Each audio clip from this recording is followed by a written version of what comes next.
Hey guys, tonight we sail back in time, before the black flags flew, before the cannons roared, before the gold was even whispered about. Back to a moment when your hands are rough, your boots are damp, and the only thing you own is a sharp axe and a vague sense of optimism that you probably shouldn't trust. You're here to build a pirate ship. You probably wouldn't survive this. So, before you get comfortable, take a moment to like the video and subscribe, but only if you genuinely enjoy what I do here, and tell me where you're listening from and what time it is where you are. I love knowing who's dozing off at 2 a.m. in Milwaukee versus 9 p.m. in Brisbane. Now dim the lights, maybe turn on a fan for that soft background hum, and let's ease into tonight's journey together. The air is sticky and thick like the inside of a warm bread loaf, and the forest is alive with sound, chirps, cracks, buzzing, the occasional distant grunt from something you don't want to meet. You're standing in a patch of tangled undergrowth, somewhere near the coast of Hispaniola. The sun is above, blazing like it's trying to burn its way through your skull. Your shirt is damp, your boots are full of mud, and the man next to you, missing one ear and muttering to himself, points at a tree and says, "That one'll do." You stare up. It's massive, easily 60 feet tall. Its trunk is wide and knotted, bark flaking like scabbed skin. It's a guaiacum tree, you're told. One of the hardest woods on earth, dense, oily, and so stubbornly heavy it can sink if you don't shape it right. But it lasts forever and doesn't rot in seawater, which makes it, according to the shipwright, the kind of tree worth getting eaten alive for. Your task tonight? Well, let's pretend it's just to look, to feel the forest as a pirate would. To imagine that this is your raw material, a future ship standing tall in the dirt, still full of birds and beetles and sap. The thought that you're going to chop it down with an axe that's only slightly sharper than a dinner spoon. Comforting. This is the part of the journey where nothing exists yet. No sails, no cannon, no rum barrels or treasure chests, just heat, humidity, and a whisper of something grand. You run your fingers along the bark. It flakes off in little curls, resin sticking to your skin like forgotten honey. You can smell it, a sharp, earthy tang, somewhere between pine, sweat, and the back of an old church pew. The old pirates knew how to find trees like this, not just any tree, but ones that had grown slow, twisted, tested by storms, wood that had survived so it could survive again on the sea. It wasn't about beauty, it was about endurance. The perfect tree had to flex with the waves, resist the rot, and take a cannonball or two to the ribs without snapping in half. Some pirates swore by mahogany, others praised oak, but here in the Caribbean, far from European forests, they had to work with what the jungle gave them. That meant lignum vitae, ironwood, and sometimes even cedar if they wanted a lighter hull. And here's a curious little truth. Pirates didn't just chop down any old thing. Some claimed you could feel if a tree was meant for the sea. Superstition? Absolutely. But then again, you're standing in a forest where vines wrap like snakes, and every third insect sounds like it's laughing at you. So who's to say? Historians still wonder just how selective pirates really were when it came to their timber. Did they actually care about wood grain, resin content, growth direction, or did they just pick the biggest tree nearby and hope for the best? We may never know, but stories passed down from shipwright to apprentice speak of particular trees avoided, ones said to harbor spirits, or that bled red sap, or that stood alone in too perfect a clearing. You wipe your brow. The sun hasn't moved. A parrot screeches overhead like it just witnessed a crime. You wish you were joking. The shipwright hands you a small axe. It's pitted and worn and feels more symbolic than useful. But here's the first blow. You swing. The axe hits the bark with a dull chonk. It sticks, a gentle start.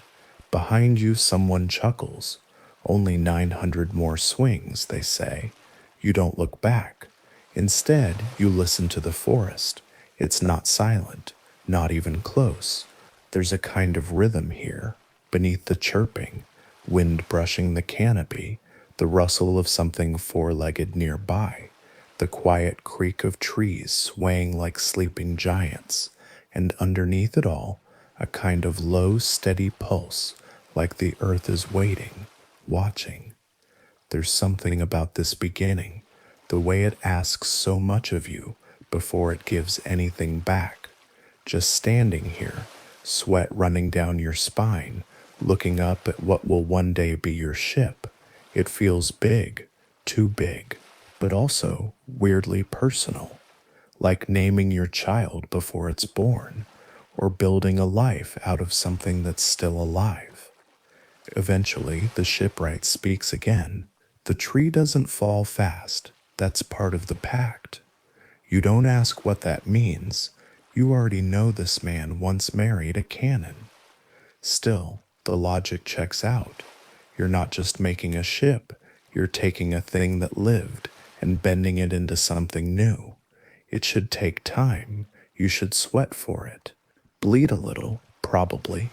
Lose your temper once or twice and curse the heavens. That's how pirates did it. Not because it was noble, but because they didn't have any other choice. Back then, naval vessels were built in royal dockyards with blueprints and paychecks. Pirate ships were built by eye, gut, and desperation. There were no guarantees, no engineers, just men with salt-cracked hands and enough confidence to say, "Aye, it'll float." You take another swing. This time the bark splits with a soft crunch. Sap oozes out, thick amber, slow, like the tree is sighing. It'll take days to bring this thing down, maybe weeks. You'll need ropes, pulleys, leverage, and some lucky weather. But for now, you're just standing here, shoulder sore, surrounded by the kind of stillness that only comes when something big is about to begin. And it is about to begin. A bird calls once, twice, and then goes quiet. The shipwright taps the trunk and whispers, "Sleep while you can, love. You've got a long road to the sea." You're not sure if he's talking to you or the tree. Either way, same difference.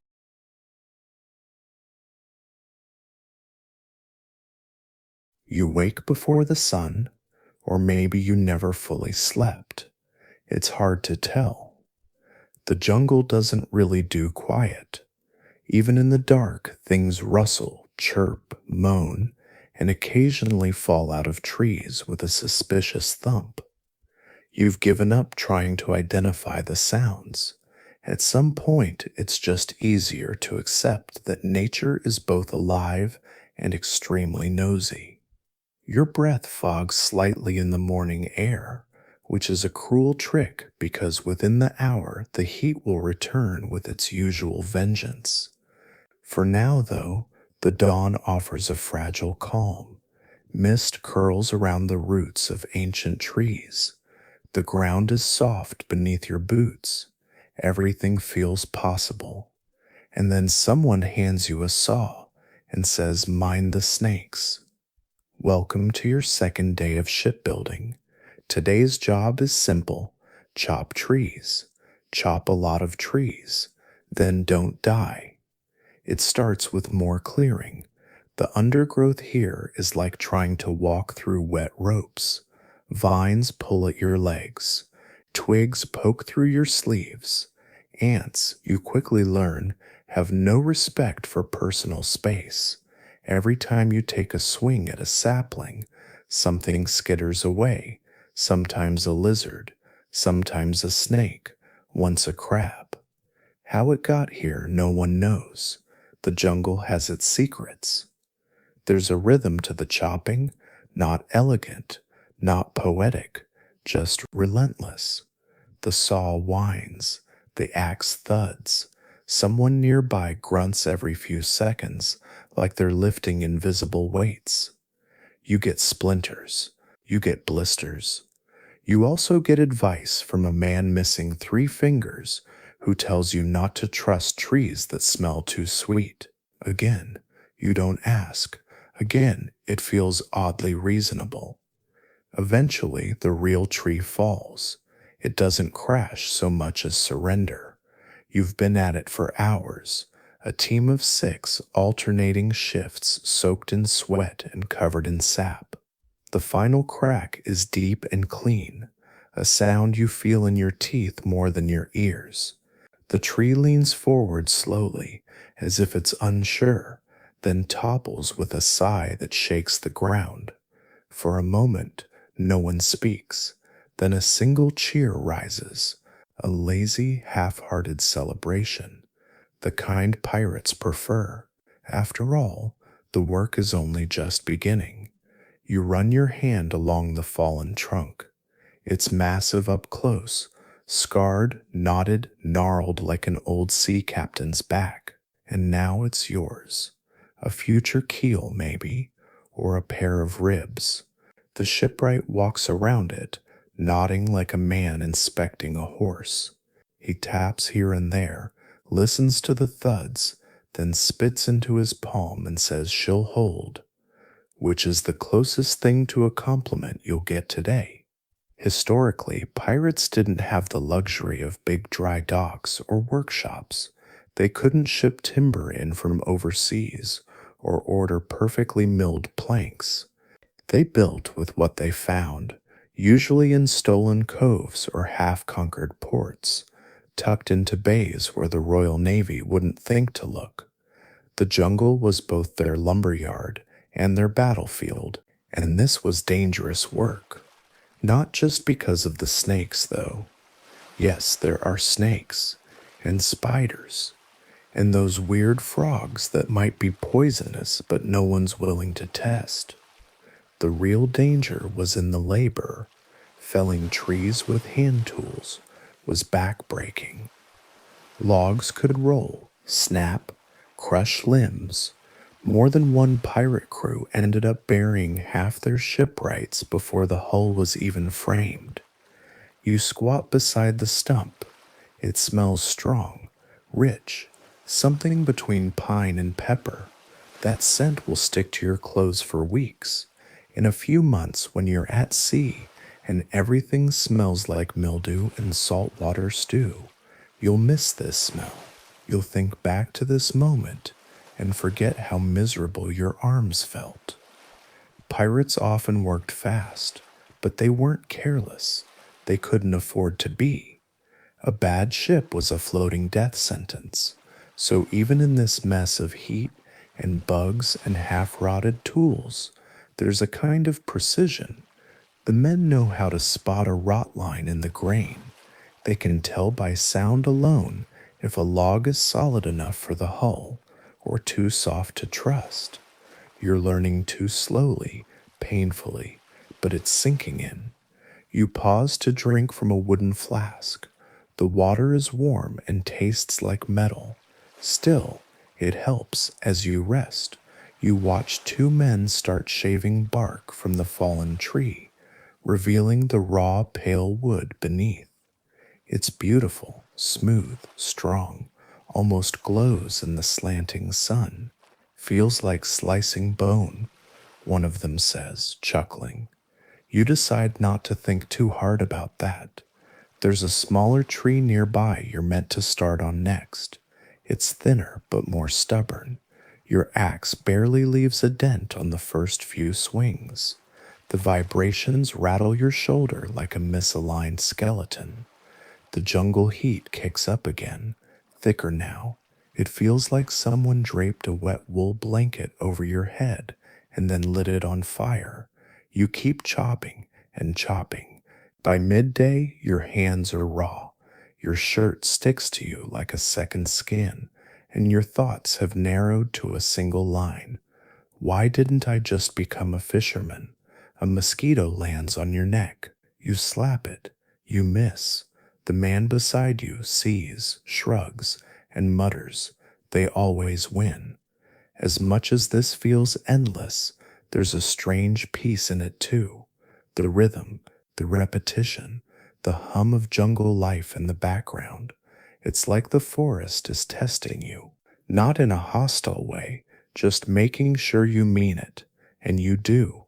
You want this ship, even if it means another day of sore muscles and mysterious bug bites, even if it means sleeping on leaves and waking up to tree frogs screaming in your ears. You're part of something now, a living thing, a process older than any map, a tradition passed down by thieves, rebels, and salt-soaked wanderers. You're building your future out of bark and blisters, and tomorrow you start dragging these logs to the sea. You're not ready, but you will be. The jungle doesn't let go easily.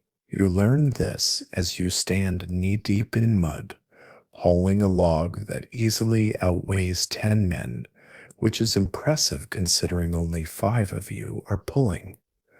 The forest path isn't really a path, it's more of a polite suggestion. The ground is soft and uneven, laced with roots that seem to trip you on purpose. Vines tug at the log, insects dive bomb your face like they've got a grudge, and still the log inches forward. You grunt. Someone behind you curses in 3 languages. Someone else just wheezes rhythmically, like a man halfway through death's door and too tired to care. This is hauling. Welcome to the glamorous life of pirate logistics. There's no cart, no oxen, no handy system of pulleys or tracks. Just you, some rope, and an overwhelming amount of faith in friction. And rope. So much rope, most of it frayed. One section looks suspiciously like someone's stolen belt. The jungle resists. For every foot you gain, it feels like it tries to reclaim too. The ground sucks at your boots. The log snags on roots. You lose track of time. Sweat drips into your eyes, stings your nose, runs down your back like it's looking for an escape. Eventually, someone shouts. Break and you collapse. Not sit, not kneel, just fold into yourself like a very warm, very exhausted pile of damp laundry. You blink up at the trees. They don't care. You wouldn't either, in their position. It's hard to overstate how miserable and important this part of shipbuilding is. Raw materials don't move themselves, especially not through dense, humid jungle terrain.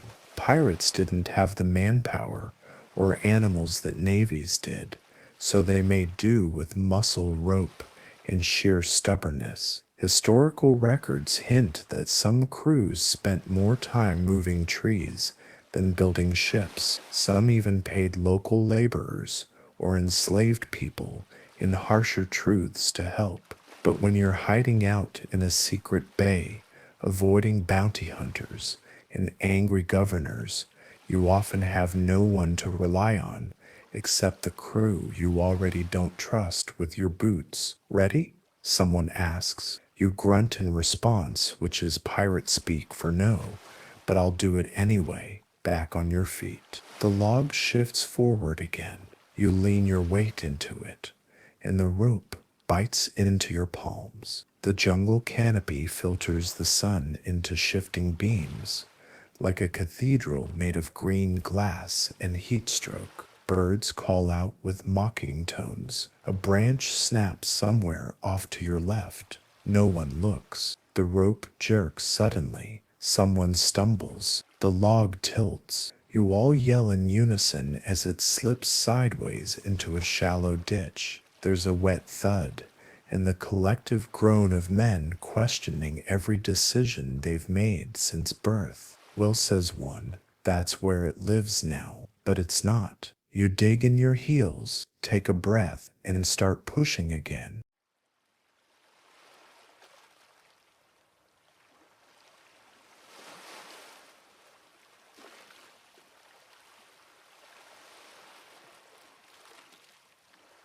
You wake up with sand in your mouth. Not figuratively, actual sand.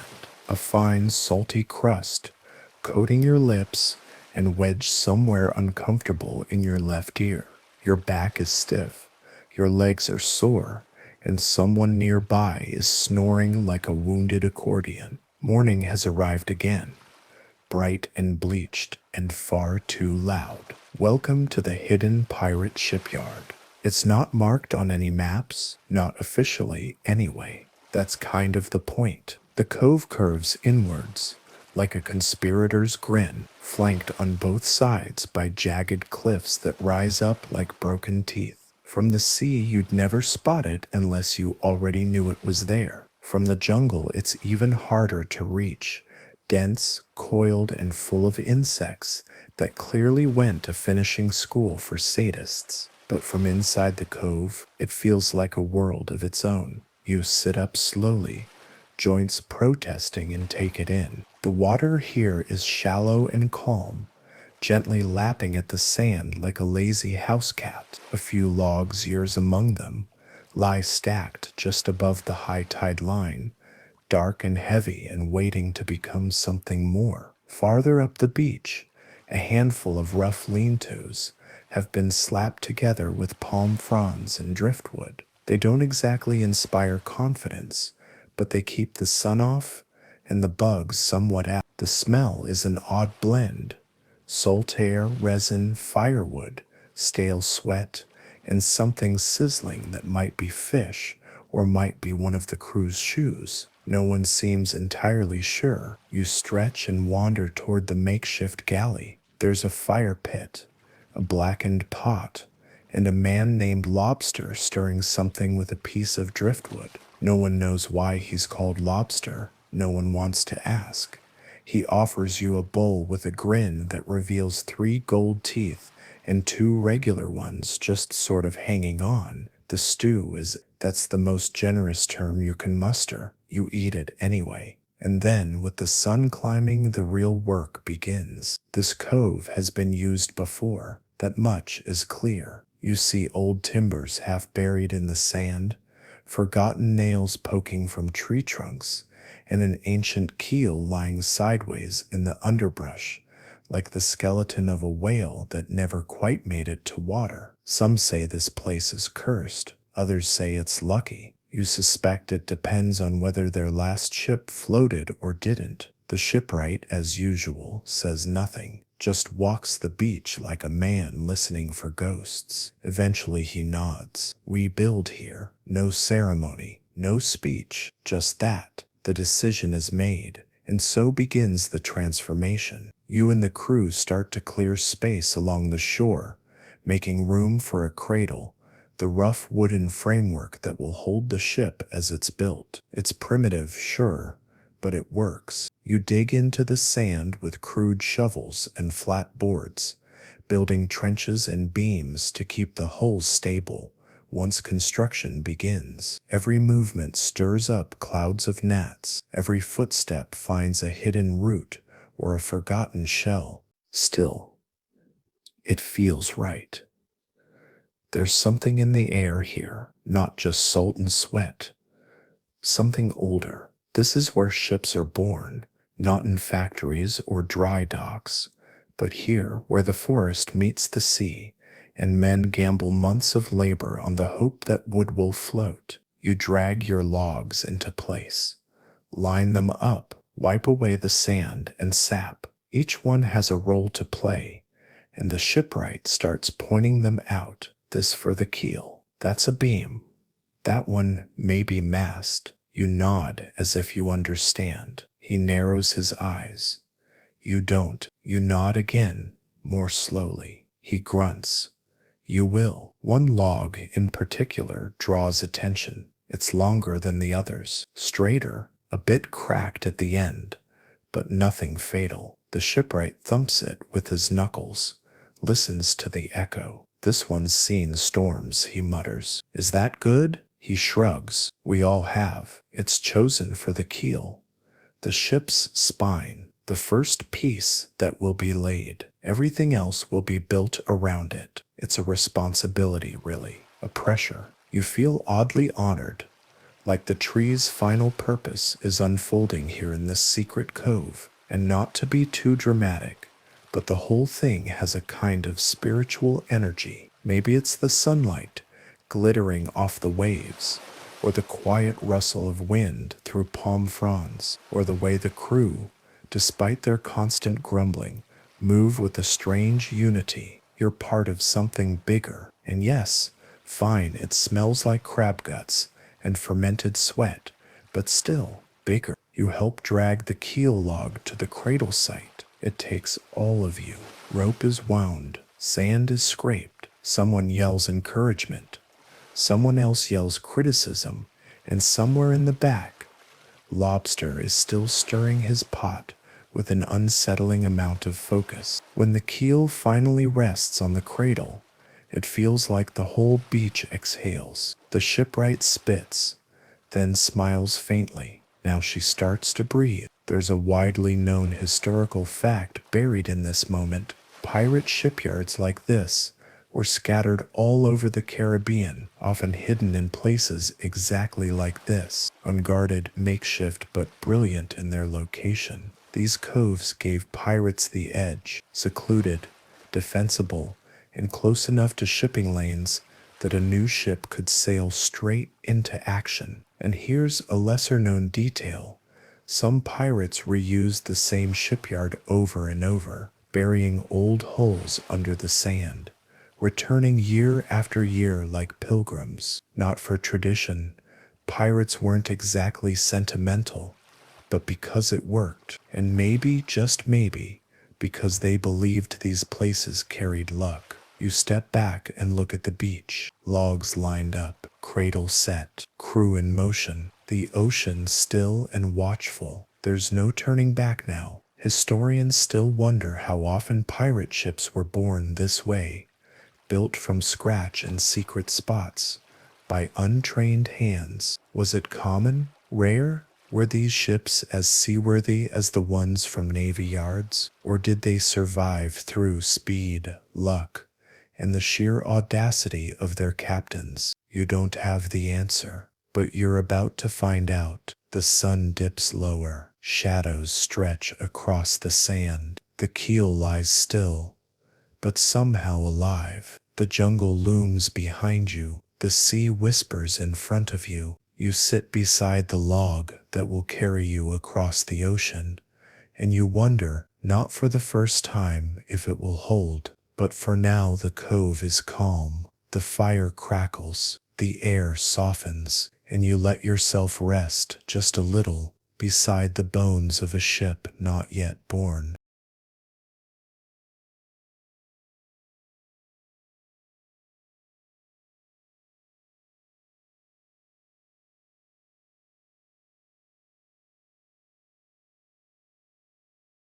The keel is down, which sounds impressive, almost nautical, almost noble.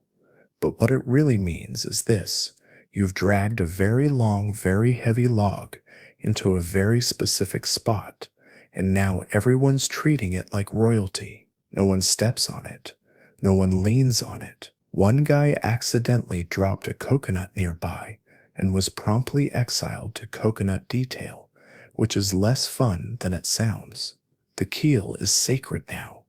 It's the spine, the central nerve, the very first piece of the body you're building, and everything else, every plank, every rib, every crooked cannon, will depend on how well you line this one up. No pressure. The shipwright circles it with the reverence of a man walking around a sleeping bear. He squints at the angle, taps the ends, then makes a small adjustment, like moving it half an inch with the heel of his boot. Nobody argues. Someone even nods, like yes, that micro scoot absolutely changed the fate of the vessel. You're learning. Slowly, today is about choosing the rest of the skeleton, the bones of the beast, long timbers for the ribs, shorter ones for the floor timbers, curved logs that, if you squint, already look like part of a whole. It's like assembling a puzzle without a picture, where half the pieces are damp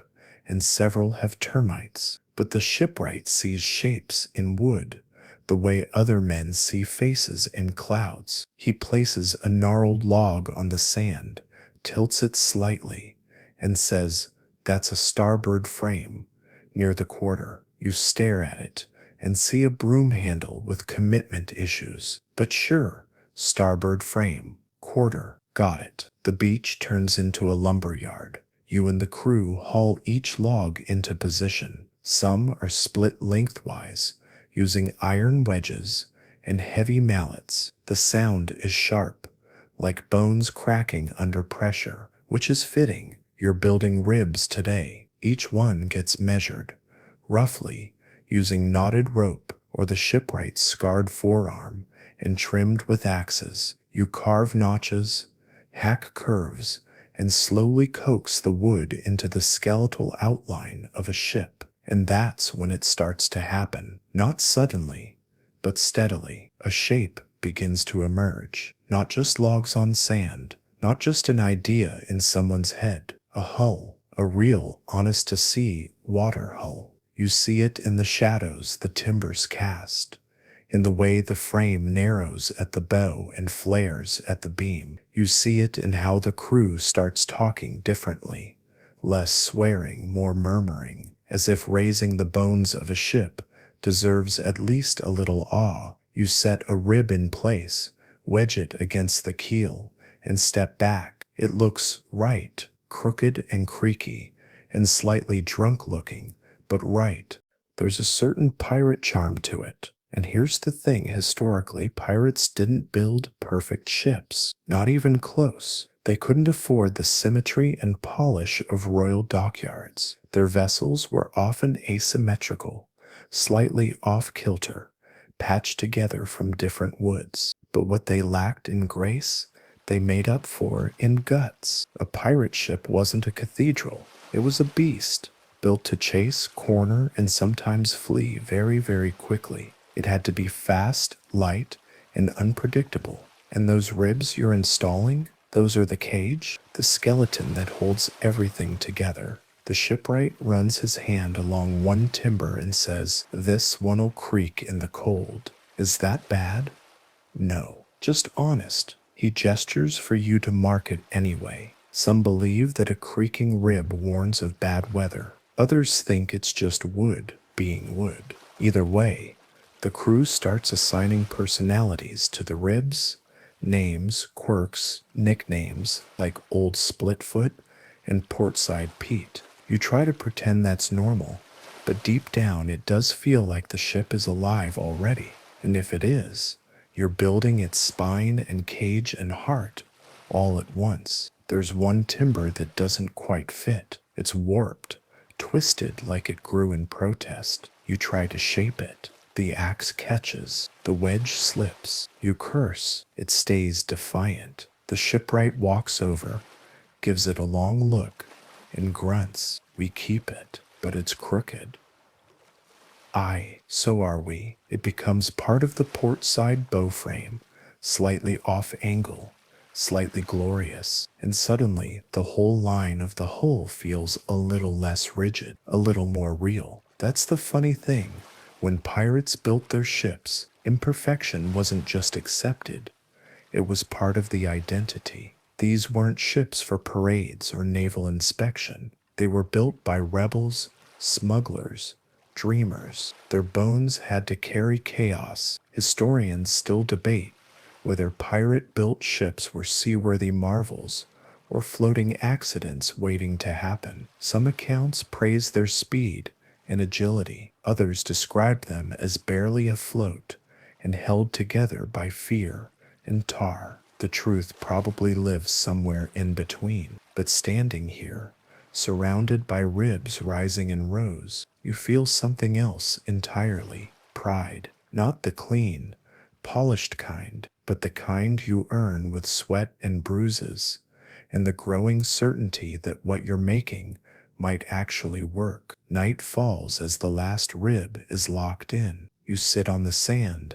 back aching, hands sticky with sap. The frame towers over you like the ribs of some half-buried sea dragon. Wind rustles through the timber. The tide shushes the beach. The stars blink awake. The bones of the beast are up, and tomorrow you give it skin.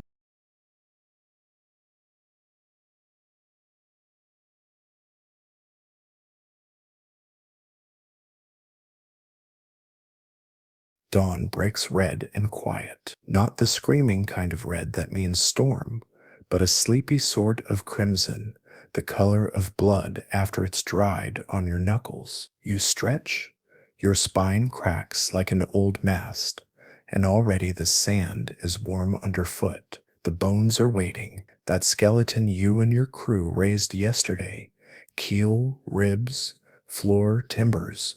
It still looms there on the beach, part beast, part altar. Now it needs skin, planks, layers, protection. And here comes the hard part. You don't just nail boards on. That would be simple. But simplicity died somewhere back with the first log. First, you need to bend the wood, which, to anyone who's ever fought a tree, sounds like madness. But it's how ships survive. Curved timbers create strength. A straight ship would crack in the waves, but a ship with a curved hull flexes, moves, breathes. It rides the sea like a jointed creature, not a box waiting to drown. So the fires are lit, big ones, pits lined with stones and wet cloth. The crew sets planks over steam, wraps them in rags soaked in salt water, waits. The wood sweats, softens. It's like coaxing a stubborn mule into a dance, slow, deliberate, and a little dangerous. You lift one plank, now hot and pliable, and press it into place. It groans like a man with a grudge, but it bends, ribs to keel, curve to curve, plank by plank. You fasten each piece with tree nails, wooden pegs, not iron nails. Metal rusts, wood moves with wood. It swells, contracts, lives. You learn this quickly. Every piece must match the rhythm of the whole. The shipwright says, if she don't flex, she'll snap. You don't know if he's talking about the ship or your spine. Others are caulking, jamming oakum into every seam, every crack. Oakum is rope fibers soaked in tar, and it smells like smoke, sweat, and the underbelly of hell itself. They use irons shaped like dull knives, and mallets that never seem to stop pounding. Tap, tap, tap, a heartbeat. Everything is sealed. No water gets in. In theory, the planking process takes days, maybe weeks. Depends on your crew, your patience, and whether or not the sea decides to eat you before you're finished. Sometimes storms roll in. You throw tarps over the frame. Sometimes someone falls off a beam and cracks a rib.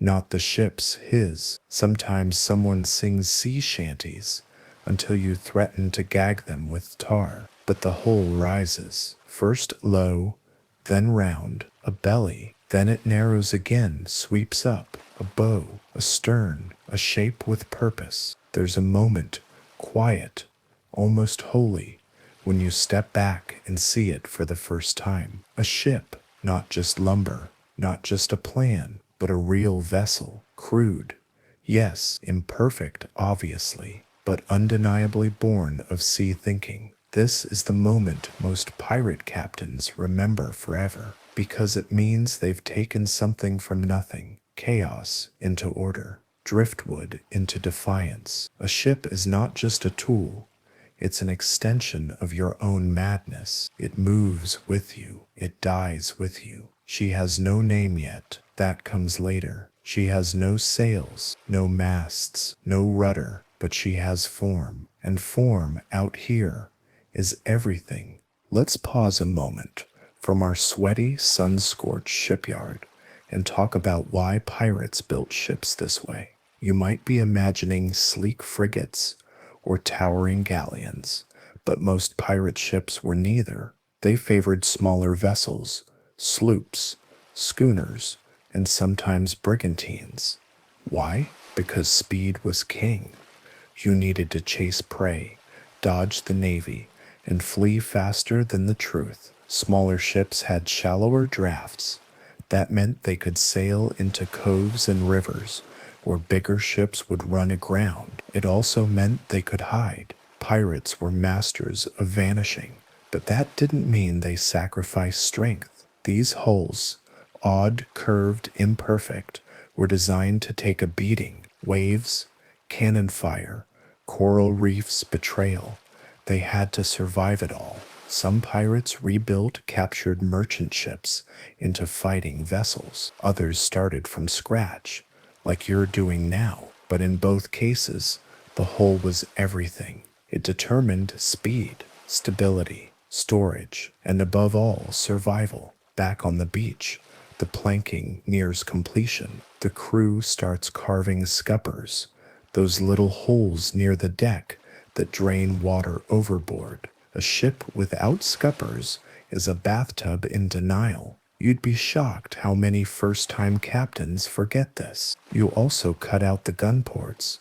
If you're mounting cannons, you are. Don't be stupid. Each hole must be measured to the inch. Otherwise, the recoil might splinter your own hull. And nothing says bad day like your cannon exploding inward. The shipwright walks the length of the hull, tapping with his mallet. He listens, nods. Solid, he says, which, coming from him, is like being knighted. The crew celebrates by immediately arguing about the figurehead. One suggests a mermaid, another a kraken. One insists on a goat, a literal goat, no symbolism. He just really likes goats. Eventually, someone carves a rough shape at the prow. It's not elegant, it's barely even a face, but it's fierce. Half woman, half bird, all menace. And that's enough. Ships need spirits, even ugly ones. That night, you sleep beside the hull, curled into a coil of rope. You dream of water rising under her, of sails flapping like wings, of speed. The skin is finished. Next comes the heart.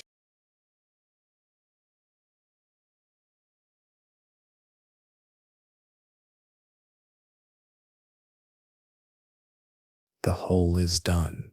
She's whole now, sealed and solid, resting like a beast asleep on the shore. But she's still not alive. Not yet. A ship without masts is a coffin with ambitions. So you wake before the sun, and the crew follows groaning. Today, you raise the bones that will let her stand tall against the sky. Today, you build her spine. Let's talk masts. You don't just pick any tree. These aren't logs, they're columns, symbols. You walk inland into the thick of the island's interior in search of the straightest, strongest trees you can find. Most often pine or spruce if you're lucky, oak if you're desperate, and don't mind the weight. The trees are old. They've stood through hurricanes and droughts, and more than a few men trying to cut them down. You find one, tall, proud, unmarred, and mark it with pitch. Then you kill it. Axes swing. The sound echoes through the trees like a warning. Some say it's bad luck to chop a tree without asking first. So someone mutters a prayer. Someone else spits. Pirates don't agree on much, but they all agree the sea is watching. The fall is loud and slow. The tree groans, then crashes down, dragging vines and branches in its wake. And just like that, something ancient becomes something yours. Stripped, sanded, shaped, it becomes your mainmast. You lash it with ropes, haul it with a dozen men sweating like thieves in church. Getting it upright requires scaffolds, pulleys, sweat, and swearing that would melt paint. But finally, It rises, tall, defiant, a spine for your beast. Then comes the foremast, and if you're feeling ambitious, a mizzenmast aft. Each one adds a rhythm, a heartbeat, a potential for flight, because that's what masts are.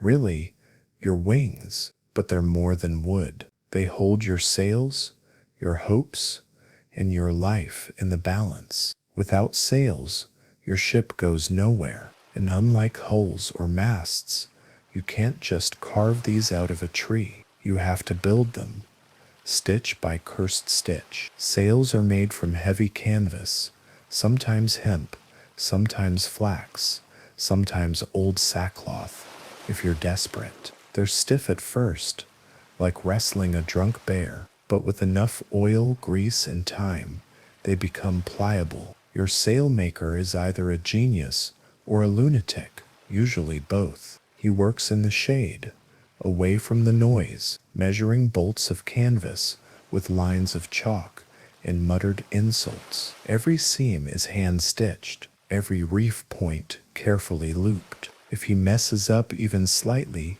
your sail might tear in the first gust and wrap around the rigging like a vengeful ghost. You don't want that, so you let him curse and spit and threaten your ancestors because he's building your lungs. The sails go up, square sails for power, fore and aft rigs for speed and maneuverability. Each sail has a name: mainsail, topsail, staysail, jib. Each has its job. Ropes, lines, if you want to be respected, connect them to the masts. These are your veins and tendons, and the moment the first one flutters in the wind, your ship shudders like something waking up from a long sleep. You've done it. You've given her breath.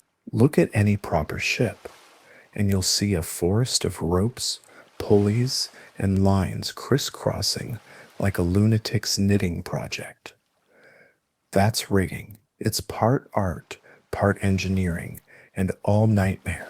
You've got standing rigging, the ropes that stay put and hold your masts upright, and running rigging, which moves and adjusts your sails. If you rig it wrong, the whole thing can collapse under strain. Or worse, it works fine until it doesn't, and someone gets their arms snapped clean off. Fun. Your crew climbs the shrouds, those rope ladders slung from the sides of the masts, and secures every block, knot, and deadeye. Up there, above the deck, wind whips their hair, and the ocean is suddenly a map at their feet. No one falls. This time, when it's done, your ship looks alive, like a beast bristling with nerves. Every rope is a muscle, every knot a heartbeat, every flutter of canvas a breath of destiny. And you, Captain, stand beneath it all, neck craned, eyes wide, not quite believing you built this thing, but you did. Now let's talk about control. All that speed, all that power means nothing if you can't steer. So at the stern, beneath the waterline, your crew attaches a massive slab of oak. Your rudder, it's carved, tarred, and bolted to the stern post with iron fittings or sturdy lashings. It swings with the sea, guided by the tiller or wheel. The wheel itself is mounted on the quarterdeck. It's not fancy, just a spoked circle connected to ropes and pulleys leading below deck. But when you grip it, when it groans in your hands, you can feel the weight of the sea trying to pull it away. This is your helm, the point of no return. You grip it now, just to test. The sails are slack, the anchor's still down, but the wind is humming, and you know deep in your ribs that this wheel will soon be all that stands between you and the abyss. There's an old rule among pirates, maybe the only rule they actually follow: never sail a nameless ship. A nameless ship invites chaos. It tells the sea you don't care, that you're not serious, that you're prey. So tonight, on the edge of launch, you gather your crew around the prow. You hold a bottle of rum, a dull knife, and an idea. The name, maybe it's fierce. The widowmaker, Leviathan's fang. The revenant, maybe it's mocking. Tax collector, unclaimed goods. Wet regret, or maybe it's personal. Sister's revenge. The silent daughter, Lydia, whatever it is. You carve it into the wood, slowly, deeply, permanently. Then you splash the rum across the bow and say the words. She sails under no nation. She fears no king. Her name is insert name here, and she'll outlive us all. A cheer goes up. Someone plays a pipe. Someone else punches someone. Someone throws up. It's perfect. Your ship is born, and tomorrow she'll touch the sea. Dawn.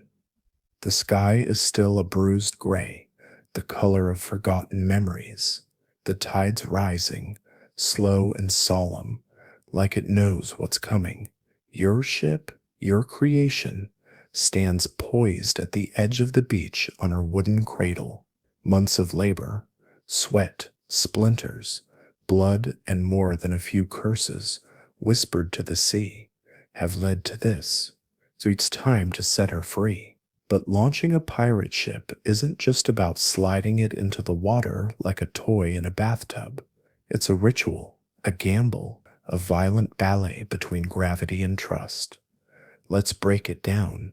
Most pirate shipyards, if you can even call them that, lack cranes or proper docks. So you do it the old way. You roll her. Thick logs are laid like bones beneath the hull, and with enough men pushing, pulling, shouting, and praying, she starts to move, inch by inch, creak by groaning creak. You hear her ribs shift. Her keel groans against the pressure. Somewhere in the noise, a man slips, another curses, but still she moves. The logs under her rear are picked up and run to the front, like a game, like a cycle, until finally she's teetering, half on land, half over water. This is the moment. Your crew steps back. Silence falls. Even the gulls stop shrieking, as if they know that what's about to happen is not for them. The final push, gravity, and God. You gather the men, line them up along the flanks, and behind a few extra logs are wedged under the keel. Ropes are tightened. Wedges tapped. Then you give the word, push. And like that the world tilts. The ship lurches forward, not gracefully, not slowly. She slides. The cradle snaps loose with a crack like thunder. The logs roll. The beach grinds against her hull like teeth. But she moves, and then she falls into the water. A splash erupts. A wave smashes into the crowd. The sea takes her with a gasp, and she bobs once, twice, like a child learning to breathe. Then she floats, not sinking, not tilting, not groaning in protest, just floating. Cheers erupt behind you. A few men throw their hats. One weeps. And you just watch, because now she's not yours anymore. Now she belongs to the sea. You load provisions, mount the guns, stash your gold. But today isn't for plundering. Today is her trial run. You hoist the anchor. The sails unfurl with a snap, like thundercloth. The wind takes them like a hand grasping your back, and suddenly you move. Not like a rowboat, not like a raft. You glide. The water parts beneath you like it knows your name. The rigging sings. The mast groans happily. The wheel is firm in your grip, but not resisting. She responds, like a creature waking from a long nap, stretching her limbs, testing her speed. You steer her wide, cutting across the waves. She heels slightly. The wind tightens. The bow slams into a wave. Salt spray hissing across the deck. The crew holds fast. No one speaks. And you laugh, because she sails. She really sails. Of course, nothing goes smoothly forever. Within an hour, someone notices the bilge waters rising fast. It's not much, just a leak along the starboard seam, easy to patch. But it's a reminder the sea doesn't care how pretty your ship is. A squall comes in that night, short, sharp, and mean. The wind howls. The mast bends more than it should. The ropes sing like angry violins. Rain lashes you sideways. You trim the sails. You grip the wheel until your hands cramp. You scream orders that are lost in the wind. But she holds. She endures. The ship doesn't break, doesn't sink, doesn't betray you. And when morning comes, calm and silent and almost smug, she rides the waves like a queen. You look at her, wet, bruised, but proud, and you know she's ready. Now it's time to make it official. You reach for a red pot of pitch and a brush. The crew gathers murmuring. Some light torches, some kneel, because what you're about to do is blasphemy to some and gospel to others. You step to the prow, lean down, and mark her hull, a black skull, a red eye, a serpent, a flame. Whatever symbol you choose, it means one thing to everyone on every sea. The ship is a pirate. No flag yet, no papers, no allegiance, just a mark. But from this moment forward, she's not a merchant's dream or a naval project gone rogue. She's a ghost in the sea, a threat, a legend, a pirate ship, and soon she'll need a flag to match.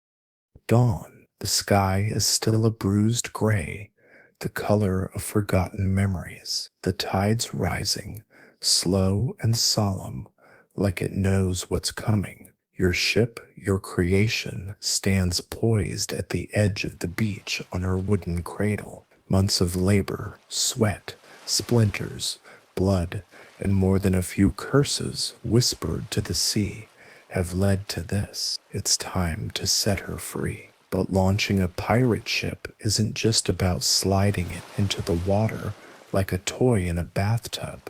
It's a ritual, a gamble, a violent ballet between gravity and trust. Let's break it down. Most pirate shipyards, if you can even call them that, lack cranes or proper docks, so you do it the old way.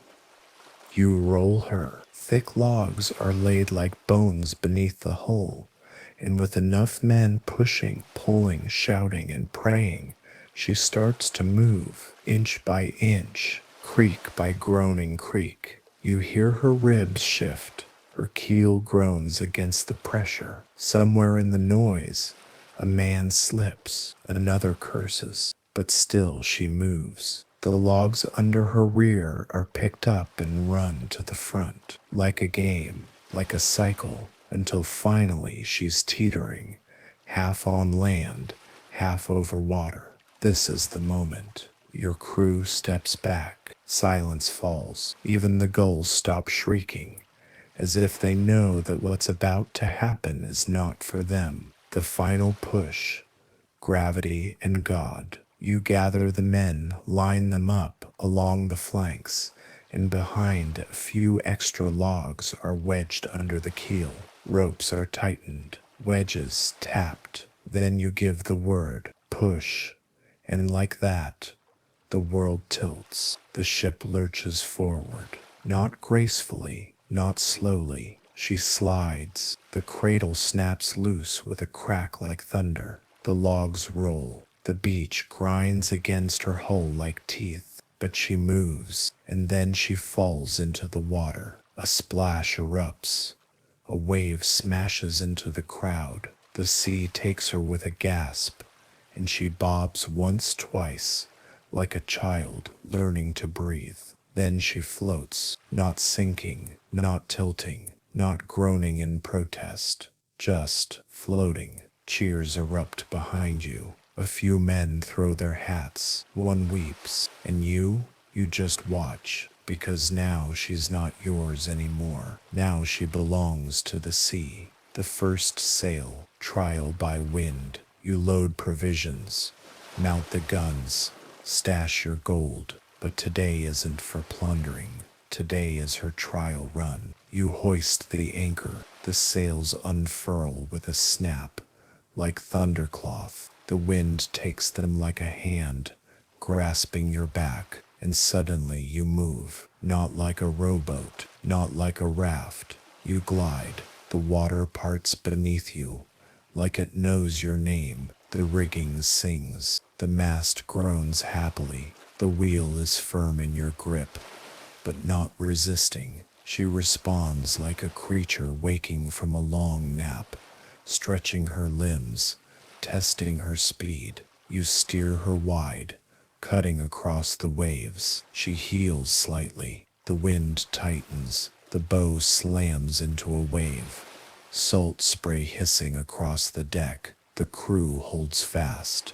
No one speaks. And you laugh, because she sails. She really sails. Of course, nothing goes smoothly forever. Within an hour, someone notices the bilge waters rising. Fast. It's not much. Just a leak along the starboard seam. Easy to patch. But it's a reminder. The sea doesn't care how pretty your ship is. A squall comes in that night, short, sharp, and mean. The wind howls. The mast bends more than it should. The ropes sing like angry violins. Rain lashes you sideways. You trim the sails. You grip the wheel until your hands cramp. You scream orders that are lost in the wind. But she holds. She endures. The ship doesn't break, doesn't sink, doesn't betray you. And when morning comes, calm and silent and almost smug, she rides the waves like a queen. You look at her, wet, bruised, but proud, and you know she's ready. The first mark claiming her as pirate-born now. It's time to make it official. You reach for a red pot of pitch and a brush.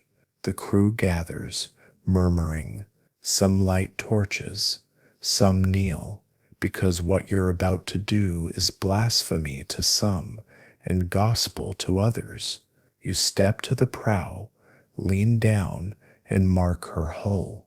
A black skull, a red eye, a serpent, a flame. Whatever symbol you choose, it means one thing to everyone on every sea. This ship is a pirate. No flag yet. No papers. No allegiance. Just a mark. But from this moment forward, she's not a merchant's dream or a naval project gone rogue. She's a ghost in the sea, a threat, a legend, a pirate ship, and soon she'll need a flag to match.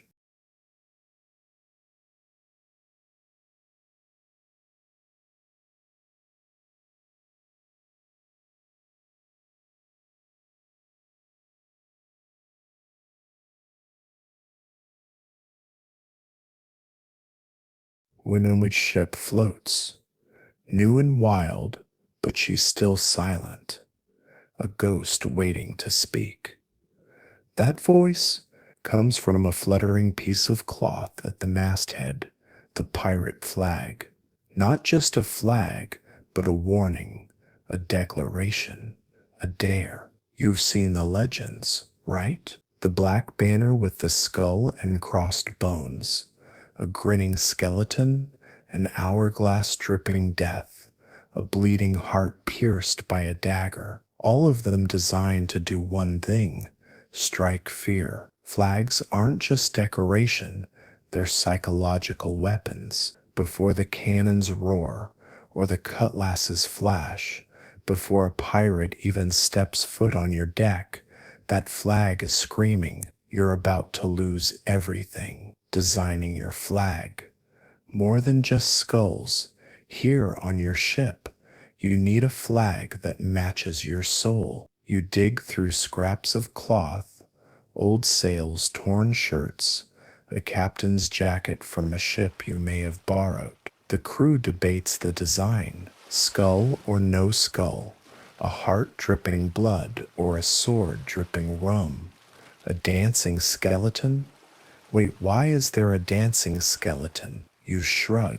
It's the 1700s, mate. There are no style police. You cut and stitch, paint and stain, each symbol soaked in meaning. Black backgrounds to hide in the night, white bones to mock death itself. The flag must be simple, bold, and terrifying. But here's the kicker.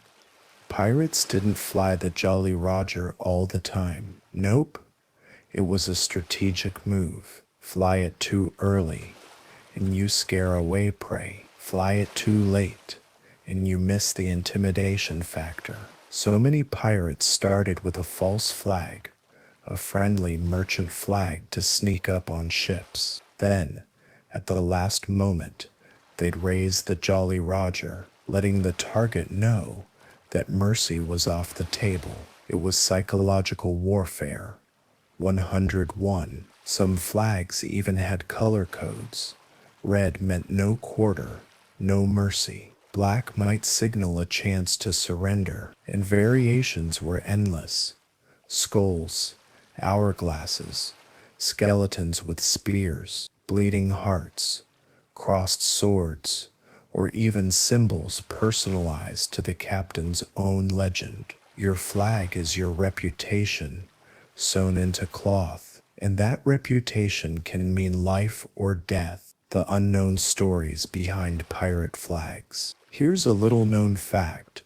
Many pirate flags were unique to their captains, almost like signatures. Blackbeard's flag showed a skeleton spearing a heart. Calico Jack's featured a skull with crossed swords. Some were designed to terrorize, others to mock. Historians still debate if these flags were truly flown in battle, or if many are later romantic inventions. Did pirates really care about consistent branding, or did they just grab whatever rag was handy and paint something scary? No one knows for sure. The winds whisper. You watch your flag catch the breeze for the first time. It flaps wild and loud, like the roar of your ship's new life. The crew murmurs a strange kind of reverence. The flag is no longer cloth. It's the spirit of your ship made visible. Tomorrow, when you sail out to meet the sea and the law, that flag will be your shadow, a warning, a promise, a curse. And somewhere, out there on the endless waves, a merchant ship's crew will see it and shudder, because the pirate ship is not just built from wood and rope, it is built from fear itself.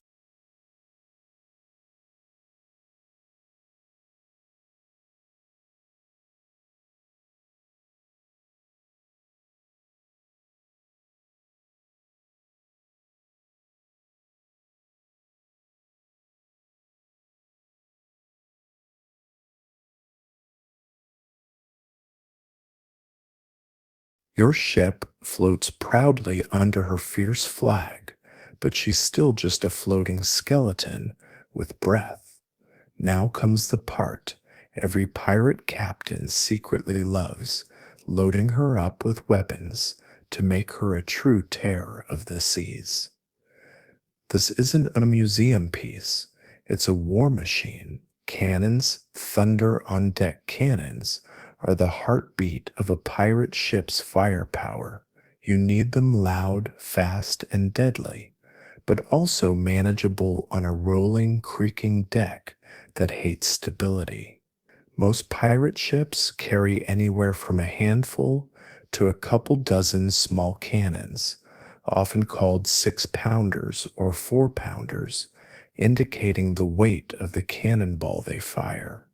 Smaller ships might carry lighter swivel guns, perfect for targeting the enemy crew rather than the hull. Loading cannons is an art and a disaster waiting to happen. Powder, shot, wadding, priming. The process is noisy, smelly, and often lethal for anyone careless. A moment of silence for the poor souls who accidentally set their own gunpowder on fire. Gun ports and placement.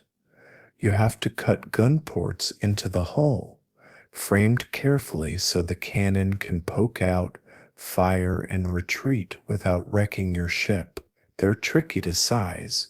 Too big and water rushes in, too small, and your cannon won't fit. Position is key. Too many guns on one side and the ship lists dangerously. Too few, and you're just a sitting duck. Pirates often prefer maneuverability over sheer firepower. A fast ship with a few well-placed cannons can outgun and outrun a lumbering man of war. Cutlasses, muskets, and boarding gear cannons might open the fight, but it's the cutlasses, pistols, and muskets that finish it. Pirates keep plenty of small arms handy, ready for the terrifying spectacle of boarding. Boarding means chaos. Grappling hooks fly, ropes are swung, the deck becomes a wild melee. Ships become extensions of the fight, the hull a battlefield, the rigging a tangle of bodies. Your crew sharpens their blades and cleans their muskets with a mix of superstition and ceremony. There's a superstition that a dull cutlass brings bad luck, and since pirates live on luck's knife edge, blades gleam like teeth. Armor and defense. Surprisingly, most pirates don't wear heavy armor. Why? Because it slows you down and gets you killed faster. Instead, they rely on agility, speed, and the ship's own defenses. Thick wooden hulls, netting to catch boarding hooks, and sheer nerve. Some captains invest in wooden barricades on deck or metal reinforcements on the hull near the gun ports. Others hang chains or old sails soaked in vinegar to keep fire at bay. The pirate ship is a fortress that breathes, hard to hit, quick to strike. Quirky weaponry and pirate innovations. Not all pirate weapons were traditional. Some used fire pots, clay containers filled with tar and flaming pitch, hurled onto enemy decks to cause havoc. Others rigged chain shot, 2 cannonballs linked by chain, perfect for shredding sails and rigging. Historians still debate how widespread these were, but pirate ingenuity was boundless. When stuck, pirates improvised with anything from heavy logs to barrels filled with nails. Your ship, armed and ready, is now a floating nightmare for any navy or merchant unlucky enough to cross her path. The crew's role, not just tools but fighters. Remember, the ship isn't just wood and metal, it's people. Your crew trains constantly with weapons, drills cannon fire, and practices boarding. Pirates often had surprisingly democratic systems. Crew members voted on battles, shares of plunder, and even punishments. This wasn't a disciplined navy. It was a band of rogues with a cause: survival, freedom, and, if luck favored them, riches. As night falls and the last cannon is loaded, you stand on deck, feeling the weight of your ship's new purpose. This is no longer just a boat. This is a pirate's warhorse, ready to carve her legend on the waves. And tomorrow, You sail.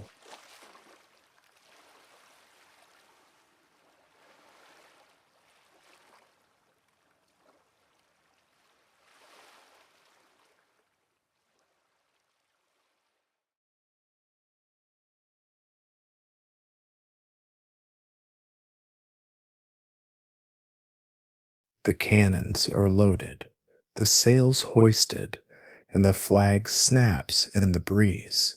But a ship, no matter how fierce, cannot survive on fear and wood alone. She needs food, water, and a dash of desperation to keep her crew alive and grudges sharp. Fresh water is a rare and precious commodity on the open sea.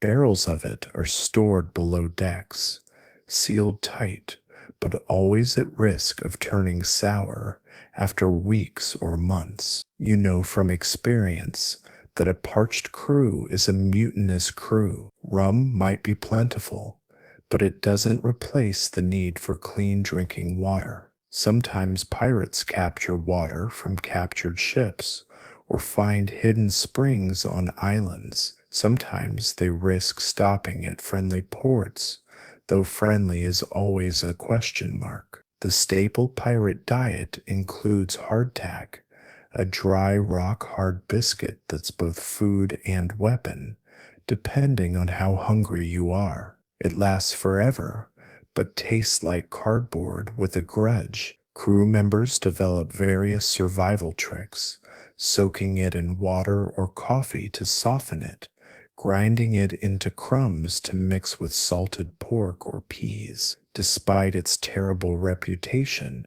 hardtack is an unsung hero of long voyages. Fresh meat is a luxury, so most protein comes in the form of salted pork or beef, packed tight in barrels. Salt preserves, but also turns meat into chewy, salty leather. When fresh meat is available, caught fish, a slaughtered goat, it's a cause for celebration. The constant smell of salt, smoke, and drying meat becomes the ship's signature scent. Dried peas and beans provide vitamins and bulk.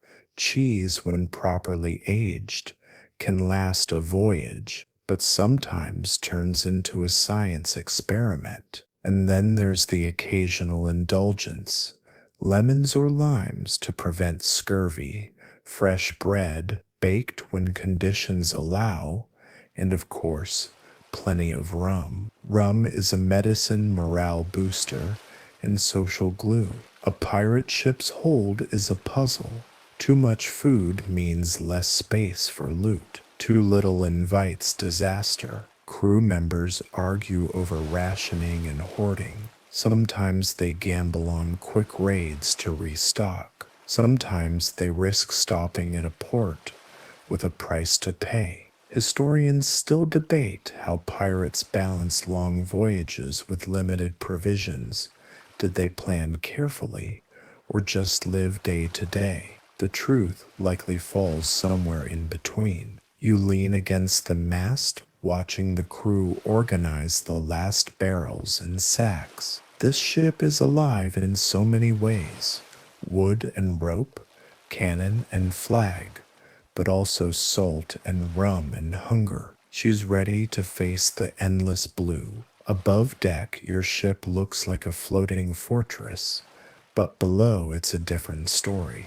The dark, cramped hold is where the real drama unfolds. Below deck, space is tight. You lie next to barrels, ropes, and the ship's provisions, breathing the thick, salty air mixed with the smell of tar and mold. There's barely room to stretch. Privacy? Forget it. You share the space with rats, bugs, and the occasional lucky crab. The crew sleeps in hammocks or on rough wooden planks. Hammocks swing with the ship's motion, lulling you into uneasy sleep. Wooden planks creak and leave splinters. Everyone's personal space is an illusion, and your bedmates range from snoring crewmates to the occasional cold draft. The captain's cabin is more spacious, with a small desk, charts, and a sturdy cot. It's still cramped, but a throne compared to the crew's quarters. You can lock the door, which means something when mutiny is a real threat. Below all that is the hold, packed with supplies, loot, and sometimes prisoners. It's dark and smells of sea and sweat. You move carefully here. One wrong step, and you might knock over a barrel or step into a pool of something nasty. Below deck, the air is stale. Disease spreads quickly. Rats and bugs thrive. Pirates faced constant threats of sickness, spoiled food, and cramped misery. Yet, this claustrophobic underworld is essential for survival. You sit on a crate, listening to the creaks and groans, feeling the ship breathe beneath your feet. The ship isn't just a tool or a weapon, it's a world unto itself.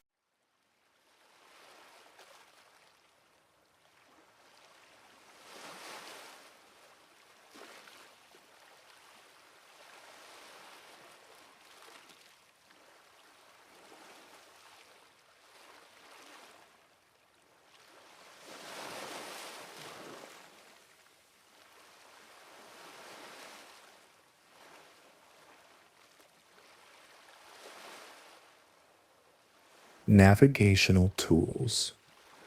Reading the ocean's mind. The sea stretches out in every direction, a vast shifting puzzle with no edges. Your ship drifts on this endless blue, but somehow pirates found ways to cheat the vastness. They carried tools that whispered secrets about where they were and where they needed to go. First, there's the compass, that small spinning miracle that points roughly north. To you now, it seems obvious, just a tiny box with a needle, but for centuries, it was a revolutionary lifeline. Sailors before the compass had to rely on stars, landmarks, and sheer guesswork, meaning most trips ended somewhere you didn't want to be. You take the compass in your hand, feeling its steady hum, a heartbeat beneath your palm. It's not perfect. Magnetic anomalies and careless handling can throw it off, but it's the best friend you've got on the open ocean. Then there's the astrolabe and the cross staff, devices built for measuring the height of the sun or stars above the horizon to figure out latitude. Using them is tricky. Imagine trying to take precise measurements while your ship bounces like a bucking horse, waves slapping the sides, and wind tearing at your clothes. You squint, line up the instrument, and pray for a clear sky. Maps and charts come next, though reliable ones are rare and often half guesswork. Some pirates carried crudely drawn maps, patched together from hearsay and their own experience. Others swore by oral directions, whispered by old sailors or stolen from captives. Historians still argue about how accurate these maps really were, or if pirates mostly relied on instinct and luck to navigate the endless sea. When all else fails, you resort to dead reckoning, estimating your position by calculating speed, direction, and time traveled. It's a mix of math, gut feeling, and sometimes blind hope. You know how dangerous it can be, but sometimes it's all you have when the stars hide behind a blanket of clouds. You lean over your charts and compass, feeling the weight of the ocean's vast mystery pressing in. Navigating a pirate ship isn't just science, it's an artful gamble between knowledge and the whims of fate. Ship maintenance. Constant battle against decay. Out here, the sea isn't just your playground, it's your fiercest enemy. Your ship doesn't just ride the waves, It fights a daily war against time, salt, and weather that want to tear her apart. The biggest fight is against leaks. Every seam between the wooden planks needs constant attention. You and your crew work with oakum twisted fibers from old ropes, jammed tightly into cracks, then sealed with pitch or tar. It's sticky, black, and smells like burnt rubber, but it's the only thing keeping the ocean from sneaking in below decks. Sails are another headache.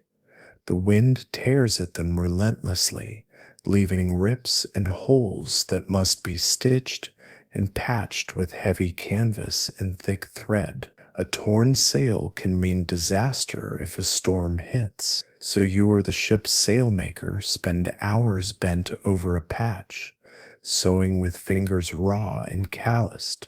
Then there's the rigging, the spider web of ropes and pulleys high up the masts. Lines fray and snap, knots loosen, blocks jam. Crew members climb into the dizzying heights to repair and replace ropes, often dangling hundreds of feet above the sea. It's dangerous work, but necessary to keep the ship maneuverable. Beneath the waterline lurk even deadlier threats. Shipworms, tiny wood-boring mollusks, eat away silently, hollowing your hull. To combat them, pirates coat the hull with pitch or even attach copper sheathing when they can afford it. Sometimes they add sacrificial planks, extra wood meant to be eaten first. Maintenance is a never-ending chore. You spend nearly as much time fixing your ship as sailing her, but each repair, each patch, each tarred seam is a promise to the sea. You're still here, still fighting. The ocean might batter you, but you refuse to sink. Superstitions and rituals, the pirate's secret armor out on the open sea. Danger lurks in every wave and shadow, not just from enemy ships, but from the unknown. Pirates, ever practical, but never immune to fear, turn to superstitions and rituals to protect themselves, their ships, and their luck. One of the most common beliefs: no whistling on deck. It was said to call up storms or angry spirits, and with storms being one of the quickest ways to a watery grave, you don't mess with that kind of bad juju. So the crew kept quiet, or at least kept their whistling to themselves below decks. Black cats were another curious chapter. Some pirates believed black cats brought good luck. After all, they were excellent rat catchers. Others thought they were omens of doom. Either way, many ships had cats aboard, strutting the decks like furry little captains, earning both reverence and suspicion. Lucky charms abounded. Pirates wore talismans, coins from far-off lands, carved bones, or small figures, each believed to ward off curses and death. Tattoos, too, told stories and served as personal armor. A spider web might mark a year without being caught. A swallow meant safe travel home. Before setting sail, captains often held ceremonies, pouring rum over the bow, naming the ship with solemn words, or offering prayers to sea gods and saints. Whether sincere or just to boost morale, these rituals bound the crew together and gave them a shared hope against the sea's cruelty. Historians debate how seriously pirates took these superstitions, but one thing is clear: when your life depends on luck as much as skill, a little extra magic never hurts. So as you stand on deck watching the sun dip below the horizon, remember that sometimes the fiercest weapon a pirate carries isn't a cannon or cutlass. It's a whispered prayer and a talisman worn close to the skin.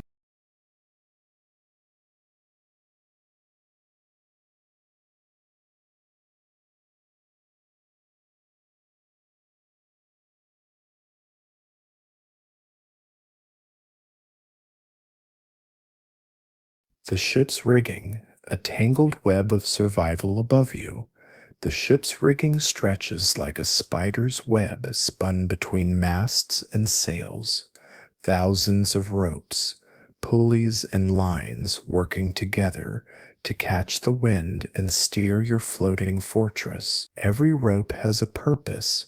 Some raise sails, others adjust their angle to the wind, and a few keep the masts standing tall against the sea's fury. The rigging is alive with tension, humming with the energy of the wind and waves. Climbing the rigging is no task for the faint-hearted. Crew members, agile and fearless, scale the thin ropes and wooden ratlines, sometimes hundreds of feet above the deck, to furl sails, make repairs, or keep a lookout. One slip could mean a long drop into the sea below. Knots are the secret language of the rigging. A well-tied knot can save your ship.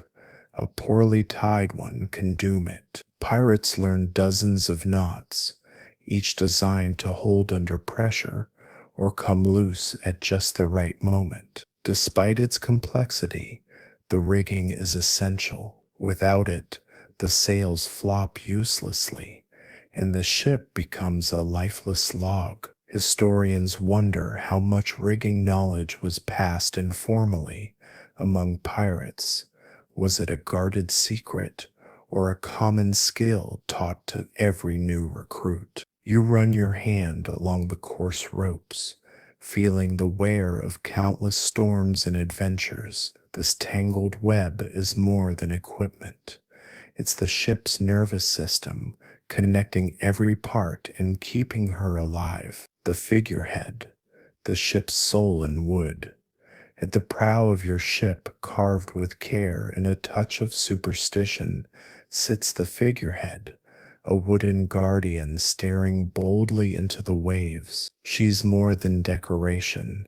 She's the soul of the ship, a symbol meant to protect and inspire. Figureheads ranged from fierce dragons and mermaids to saints and mythic creatures. Some pirates chose terrifying beasts to frighten enemies before battle. Others picked symbols of luck or safe passage. The figurehead was believed to calm the seas, ward off evil spirits, and keep the crew's morale afloat. Carving a figurehead was no small task. Skilled craftsmen chipped and shaped heavy oak or pine, capturing expressions that could either soothe or scare. Sometimes the captain commissioned a unique design reflecting his personality or reputation. Historians still debate how effective figureheads really were. Were they magical talismans or just tradition dressed up in wood? You stand at the bow, fingers tracing the worn curves of your ship's guardian. Through storms and calms, she leads you forward, a silent promise etched in grain and paint. Below decks, tucked away from the salty spray and the creaking timbers, lies the galley, the heart of your ship's daily life, and the scene of both nourishment and occasional mutiny. Feeding a pirate crew is no small feat. It requires strategy, grit, and more than a little patience for burnt biscuits and questionable stew. The galley is cramped, smoky, and often the least inviting spot on the entire ship. A small hearth flickers in the corner, its flames dancing beneath a blackened pot that's seen better days. There's barely room to move, and the smell of salt and sweat mingles with whatever's cooking, sometimes savory, often suspicious. Your cook, a grizzled veteran with a knack for turning the worst ingredients into something edible, stokes the fire while barking orders and swearing softly at the uncooperative flames. Every meal is a balancing act between scarcity and morale. After all, a well-fed crew is a happy crew, at least until the rum kicks in. Rations mostly consist of hardtack, salted pork, or beef, and whatever fish or seabirds you manage to catch. Fresh vegetables are a rare luxury, meaning scurvy is a constant threat lurking just beneath the surface. To fight this, lemons or limes might be brought aboard whenever possible, though spoilage often turns them to mush before they can do their work. Water, stored in barrels, is rationed carefully. Stale or brackish water breeds discontent and disease. Rum flows more freely, serving as both a disinfectant and a balm for weary souls. Meal times become social rituals. Despite the hardships, the crew gathers around makeshift tables, sharing stories, laughter, and the occasional heated argument. The galley isn't just about food, it's where camaraderie is cooked up alongside stew. The galley fire, with its smoke and flickering light, seems to ward off the darkness of the ocean outside, offering a fragile sense of home in the vast, unpredictable sea. Historians wonder how much the quality of food influenced pirate life and decisions. Did hunger fuel brutality or band together loyalty? You breathe in the smoky air, watching the crew share what little they have. In this tiny flickering space, the ship becomes more than wood and sail. It becomes a fragile community, clinging to survival on the waves. High above the deck, perched precariously atop the tallest mast, is the crow's nest, your ship's lookout post and early warning system. It's a tiny swaying platform where a lone figure braves wind, cold, and vertigo to keep watch for danger, opportunity, or a hint of land. Climbing up the rigging to the crow's nest is no small feat. You grasp the rough ropes with raw hands, muscles burning as the ship rocks beneath you. The higher you go, the thinner the air seems, the wind biting sharper. One misstep, and the ocean is 1,000 feet below, waiting to swallow you whole. Once settled, your lookout squints against the horizon, eyes trained to spot the faintest smoke plume, the shadow of a sail, or the shimmer of sunlight on distant waves. This is the ship's early warning system, often the difference between ambush and escape. In the days before telescopes were common, sharp eyesight and experience mattered most. Lookouts memorized sea patterns, cloud shapes, and bird flight paths to guess where land or ships might be hiding. The crow's nest also serves as a psychological beacon. Seeing someone perched high, scanning tirelessly, reminds the crew that vigilance never sleeps. Danger is always near. Pirates knew this well. The lookout's warnings could mean a chance at rich prize or a narrow escape from a naval patrol. Historians debate how frequently pirates use specialized lookouts, or if every able-bodied crew member took turns scanning the horizon. Regardless, the crow's nest was a vital part of the ship's survival. You imagine yourself up there now, the wind tearing at your clothes, the world unfolding beneath you, a wild, watery kingdom to be conquered or escaped.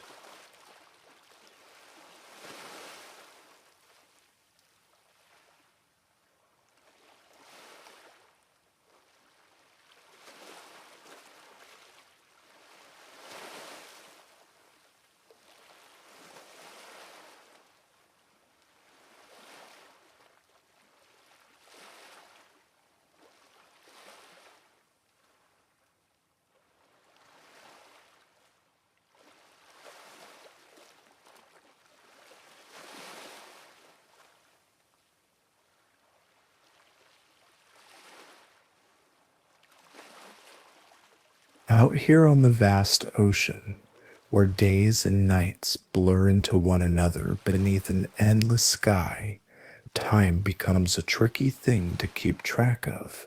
Without landmarks or clocks, pirates relied on a few simple tools and traditions to measure their journey and keep order aboard their floating world.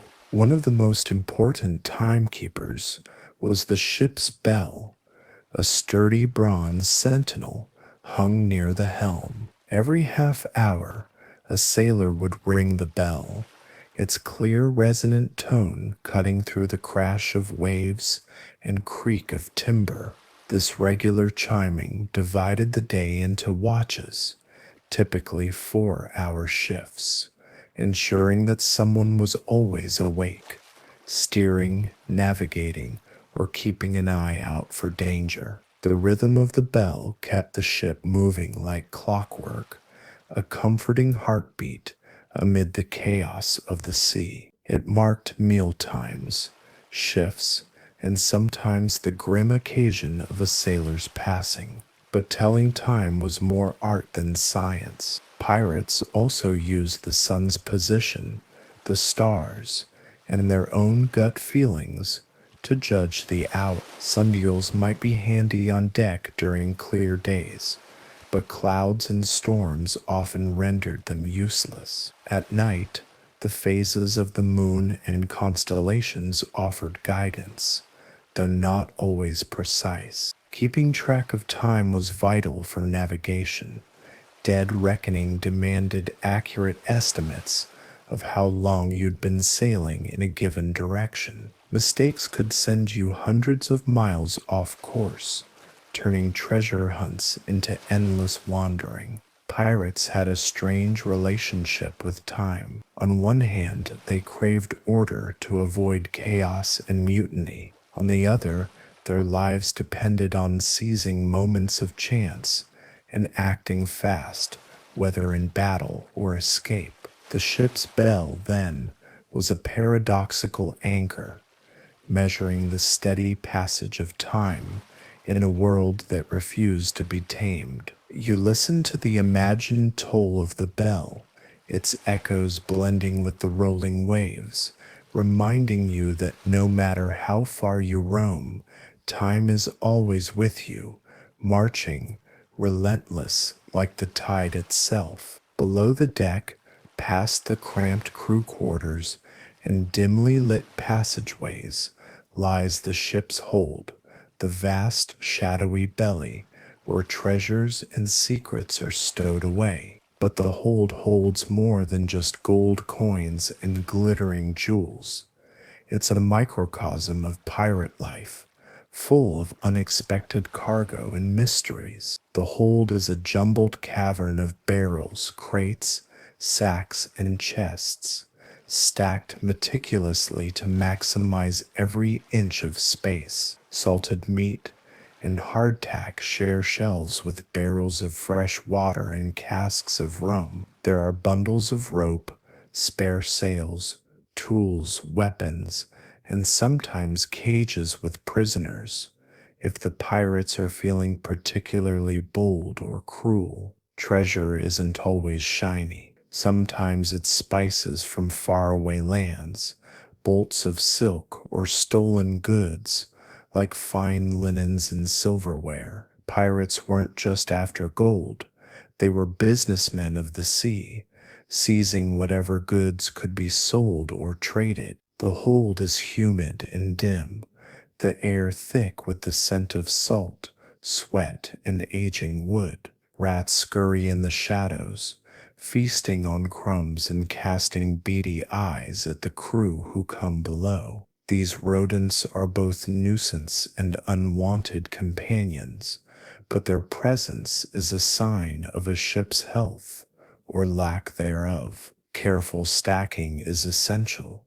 A sudden jolt from rough seas could send barrels tumbling, turning a treasure trove into a chaotic mess. Experienced pirates learn to pack the hold like a puzzle, balancing weight and accessibility. Historians still debate how organized pirate holds really were. Some accounts suggest chaos ruled, with loot piled haphazardly. Others describe surprisingly efficient systems, with captains or quartermasters keeping detailed inventories. You imagine descending into the hold, the wooden floorboards creaking beneath your boots, the shadows flickering as a lantern swings gently in the motion. Amid the darkness lies the heart of the pirate ship's survival, a secret world where fortunes are stored and futures decided.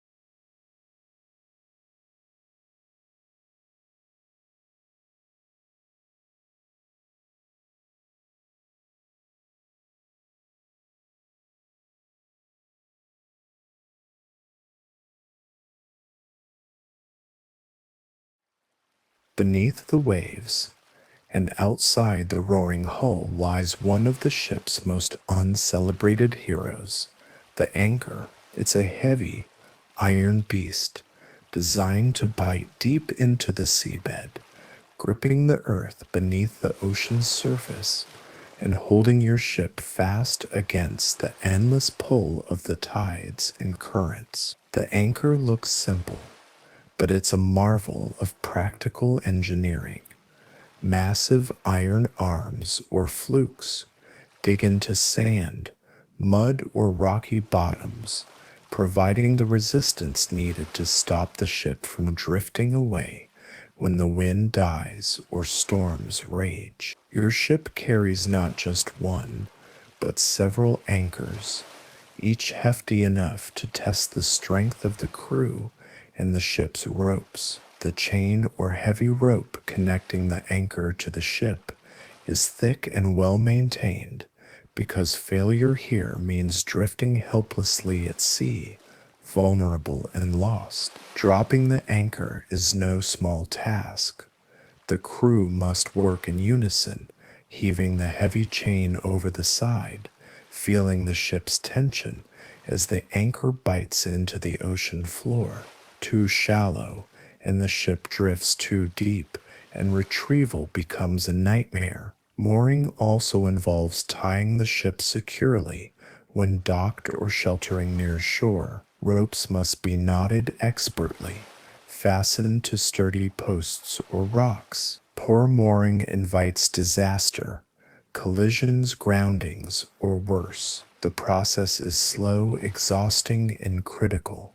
The weight of the anchor is a constant reminder that no matter how wild the pirate life, there are moments when you must hold fast, wait, and prepare for what comes next. Historians still discuss the origins of various anchor designs and how pirates might have customized theirs for quick drops or speedy retrievals. You stand at the bow watching the anchor's shadow stretch beneath the turquoise water, a silent guardian holding your ship against the ocean's restless pull. Below decks, tucked away from the roar of the ocean and the bustle of the deck, lie the sailors' quarters, a cramped, claustrophobic world where pirates sleep, scheme, and sometimes scream into the dark. These quarters are less a sanctuary and more a shared cave, alive with creaking timbers,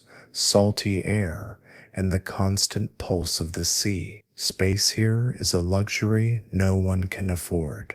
You and your crewmates share hammocks, strung close enough to feel each other's breath and hear the rattling chains and footsteps of restless sleepers. Privacy is a myth.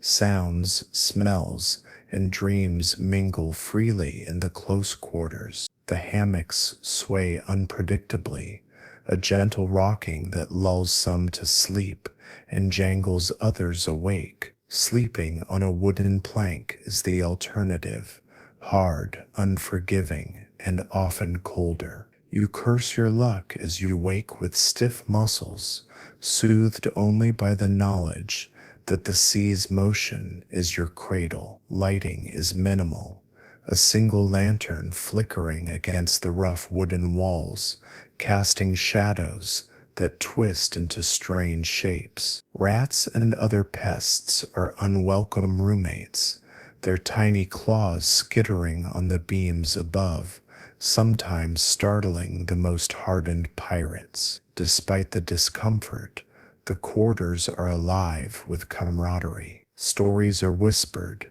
jokes shared, and plans hatched for the next raid. Sometimes arguments flare, tempers sharpened by fatigue and the close quarters.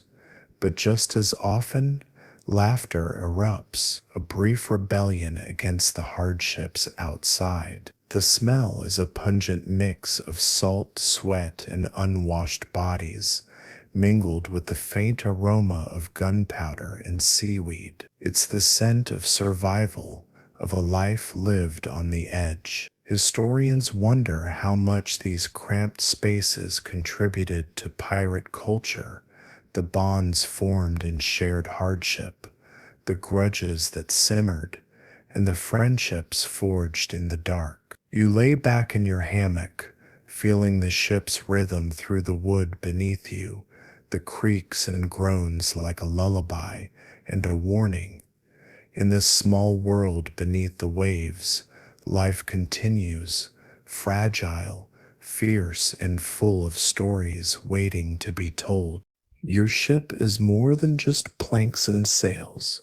She is a masterpiece of craftsmanship, born from the hands of shipwrights, masters of wood, iron, and salt. These artisans shape every curve, joint, and beam, transforming raw timber into a vessel strong enough to brave storms, swift enough to outmaneuver foes, and resilient enough to survive the endless ocean. The process begins long before the ship touches water, in forests dense with towering oaks and pines, where shipwrights select timber with an eye for strength and flexibility. Every piece is carefully measured and shaped, ribs carved to fit the hull's curve, planks bent over steaming vats to match the ship's shape, and beams crafted to bear the weight of masts and rigging. Onboard shipwrights work tirelessly, repairing damage from battle and wear.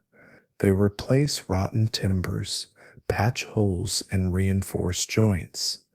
The smell of fresh cut wood mingles with tar and pitch, a comforting reminder that your ship is alive and cared for. These craftsmen wield tools that look ancient yet precise, adzes, chisels, and caulking irons, each stroke measured and sure. Their knowledge blends tradition with innovation, sometimes inventing clever fixes when parts aren't available or damage is severe. Shipwrights understand the delicate balance between strength and weight. Too heavy, and the ship becomes sluggish.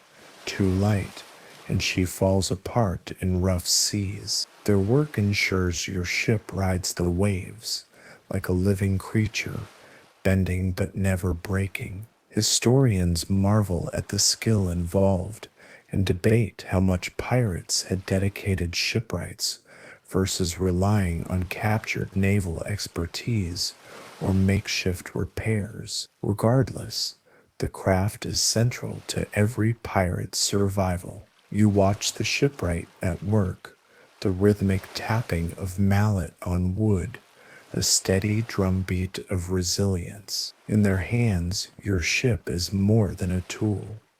It's a living legacy carved from the heart of the forest and the spirit of the sea. On a ship that's equal parts chaos and camaraderie, order is a rare treasure. Pirates, surprisingly, weren't lawless savages. They lived by a set of unwritten, and sometimes very written, rules known as the pirate code. This code was their way to keep the fragile balance between freedom and survival, trust and betrayal. The pirate code varied from ship to ship, but often included rules about sharing loot, maintaining discipline, and protecting the crew. It dictated everything from how disputes were settled to how watches were kept. Breaking the code wasn't taken lightly. Penalties could be brutal, but fairness was the goal. One famous clause: all plunder was divided fairly among the crew, regardless of rank. The captain and officers got extra shares, but greed was kept in check. This sense of shared fortune created loyalty and a dangerous edge, since mutiny could rise if fairness was questioned. The code also covered behavior: no fighting on board, no gambling with stolen goods, and rules about cleanliness and duties. It sounds almost civilized, but beneath it lay the constant threat of violence. Historians debate how formal these codes really were. Were they solemn oaths or flexible guidelines? Some say they were pirate PR, designed to show they were more than ruthless thieves. You run your fingers over a worn parchment, imagining the voices around you swearing oaths and pledging loyalty, not because of law, but because their lives depended on it. The pirate code, flawed and fierce, was the skeleton beneath the skin of freedom, a harsh order in the wild chaos of the sea. Perched atop the ship's tallest mast, the crow's nest is a tiny, precarious platform that serves as the ship's all-seeing eye. Here, high above the heaving deck, a lone lookout scans the horizon for threats, land, or the glint of opportunity. Climbing to the crow's nest is a challenge that separates the fearless from the faint-hearted. You haul yourself up the ratlines, feeling the ship sway beneath you, the wind tugging at your clothes and hair. Each step is a test of balance and courage. One slip could mean a plunge into the unforgiving sea below. Once perched, your senses sharpen. The wind whistles in your ears, the salt stings your eyes, and the vastness of the ocean sprawls endlessly before you. Your job is simple yet vital.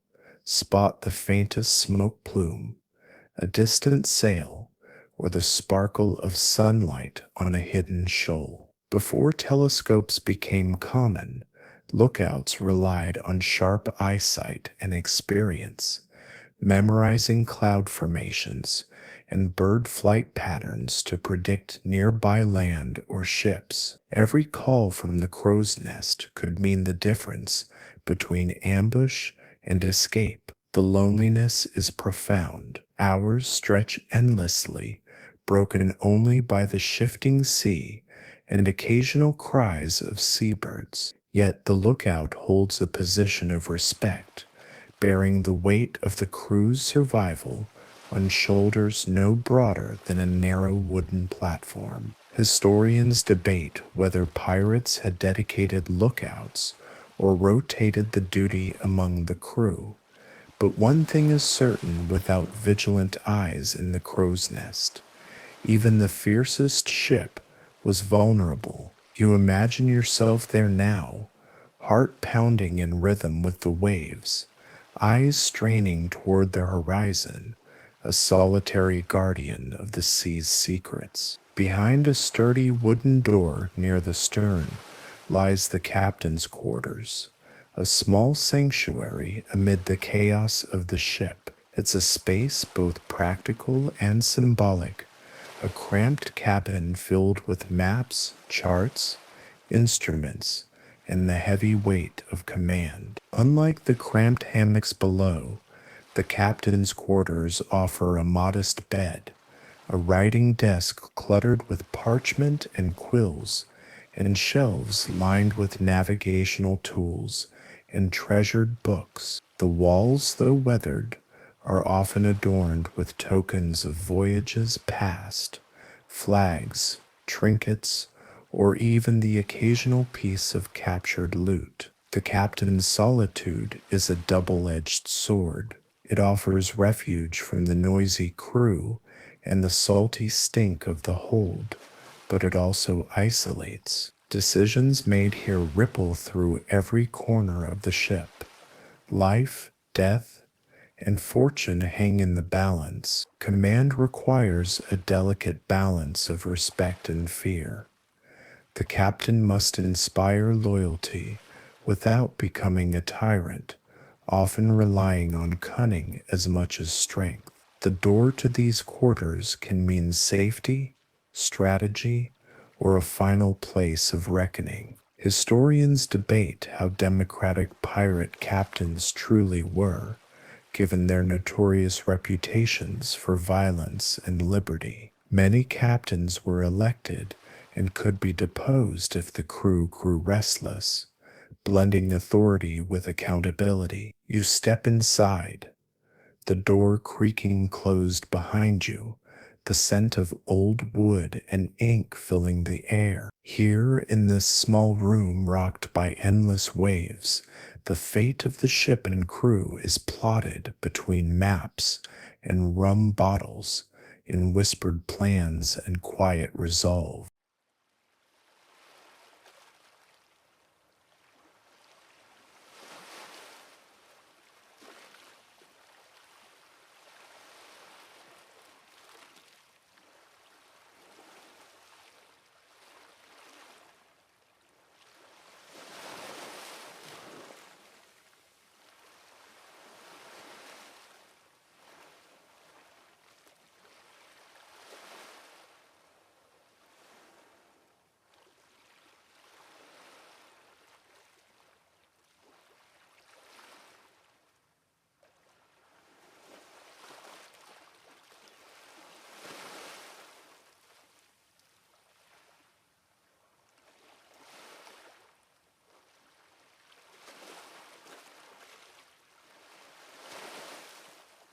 Flying high above the ship, the pirate flag is more than just a piece of cloth fluttering in the wind.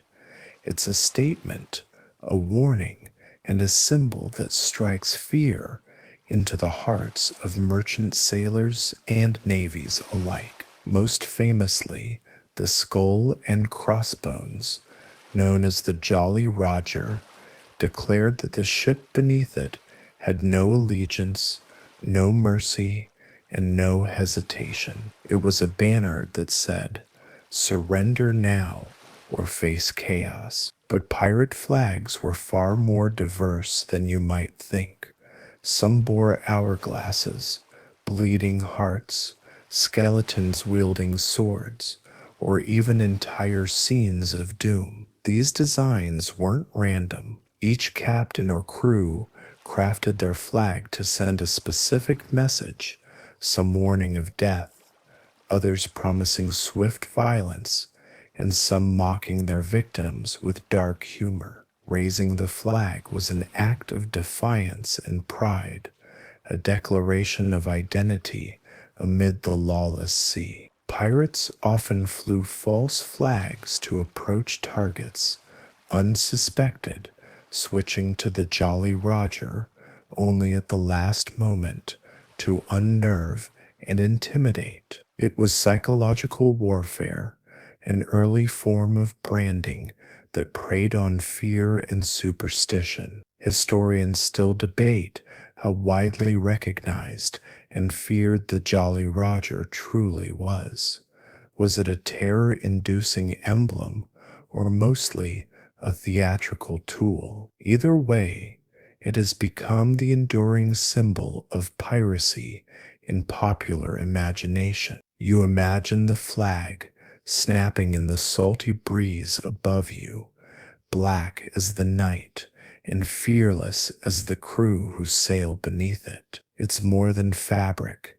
It's the voice of rebellion, a challenge to the world and the heart of the pirate's wild freedom. You stand now at the edge of it all, The ship creaks beneath your boots, sails groaning above, wind slapping against canvas with the weight of 1,000 whispered storms. Beyond the prow, the sea stretches into a seamless infinity, blue, dark, unknowable. It's the last test every pirate must face, surviving the open water, not just once, but over and over again. Out here, there are no taverns, no coastal silhouettes, just the slow, creeping rhythm of the tide and the constant tension of watching the horizon. The open sea demands everything: courage, patience, and a kind of spiritual numbness that only sailors truly understand. You become part of the ship. You think in wave intervals. You sleep to the rhythm of creaking timbers. You eat what doesn't rot, mend what the salt ruins, and hope the wind stays friendly. The sea does not care, not about your treasure, not about your courage, not about your flag. It will lull you with calm waters one day, then slap the deck with gale force fury the next. It can vanish your ship in silence. No battle, no warning, just a rogue wave, a snapped mast, or a mistake in the stars. So the ship must be ready, its frame tested, its rigging, sails and rudder tuned like a musician's instrument. Everything you built, the ribs, the beams, the planks, the caulking, meets its truest challenge, not in a skirmish or a storm, but in the endless, monotonous battering of time and tide. You tie a line without looking. Your fingers know the knots like an old prayer. Around you, the crew moves like a colony of seabirds, instinctive and scattered. Even in the quiet, something's always shifting. Ropes creak, wood moans, and someone always seems to be swearing at something that broke. There's no reward out here, only survival. But maybe that's the point. Maybe that's the real treasure. The fact that you're still afloat, still breathing, still watching the horizon, with that quiet pirate defiance that says, not yet. And here's the funny thing: historians still wonder how so many pirate ships survived such journeys. Most of them were captured vessels, never built for long hauls or tropical storms, modified and pushed far beyond their design. And yet, they endured by grit, luck, and the stubborn will of the crews who refused to vanish quietly. So now you lean on the rail, squinting into the wind. The ship holds, the sea breathes, and somewhere far beyond that line, where sky meets salt, there's a new prize waiting. Maybe gold, maybe glory, maybe just another sunset, but you'll chase it anyway. And now, with the ship steady beneath your feet and the sea rocking in its slow, eternal rhythm, you let go of the tiller. There's nothing left to guide tonight. No more decisions, no more sails to hoist or ropes to tie, just the low hum of the waves beneath the hull, like a lullaby whispered by the ocean itself. The stars overhead flicker gently, each one a silent guardian of the dark. Their light is soft, ancient, and unbothered. You let your eyes drift upward, then close. Breathing slows. The salt air is cool against your cheeks, and everything you built, every beam, every nail, every long night of work holds strong. You did what needed doing. You've shaped something seaworthy out of splinters and sweat, steered it through tempests, and brought it into calm. There is nothing left to prove, not tonight. The sails flap gently above, like curtains stirred by wind, and the boards beneath your back feel warm and dry. Each breath flows a little easier now. In, out, like the tide pulling at the shore. Your limbs feel heavy in that good way, the way they do after a long day's honest labor. Nothing hurts, everything is still, and in that stillness, something else arrives. Peace, the peace of a job finished, of a ship strong, of a sea for once, willing to let you rest. Let the ship rock you. Let the sounds blur and drift. Let the wind fade into your dreams. Somewhere out there, storms still rage, sails still snap, and treasure still tempts. But not now, not for you. For now there's only this moment, quiet, gentle, whole. The lanterns are low, the sea is calm, and you are safe.